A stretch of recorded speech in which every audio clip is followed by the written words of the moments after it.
పేగుబంధం అనేది ప్రధానంగా రైతుకు భూమితో ఉండే బంధాన్ని చిత్రించడానికి చేసిన ప్రయత్నము. అయితే అందులో తొలితరం పెద్ద మనిషి ఉంటాడు. ఆయన కొడుకు ఉద్యోగం చేస్తూ బస్తీలో ఉంటాడు. ఆయన పిల్లలు అమెరికాకు చదువుకోవడానికి వెళ్ళిపోతారు.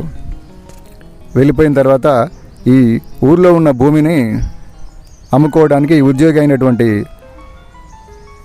రెండవ తరం వ్యక్తి భూమిని అమ్ముకోవడానికి ప్రయత్నిస్తే మొదటి తరం రైతు ఆ భూమిని అమ్ముకోవద్దని చెప్తాడు. కానీ తండ్రి ఒప్పుకోకపోయినా కూడా ఆ అమ్మేసుకొని ఇది పట్టణంలో స్థిరపడేటువంటి రెండవ తరం తండ్రి పిల్లలు దూరం అయిపోయి చివరి రోజులలో తన ఒంటరితనాన్ని అనుభవిస్తూ పిల్లలు ఆయన చనిపోయిన టైంలో కూడా రాలేకపోవడం, అది బాగా చదువుతున్న వాళ్ళకి ఒక దుఃఖాన్ని కలిగిస్తుంది.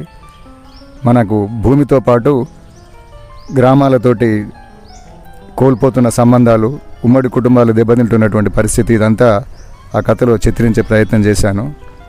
అది బాగా వార్తాపత్రికలో వచ్చేందప్పట్లో మంచి రెస్పాన్స్ వచ్చింది ఆ కథకి.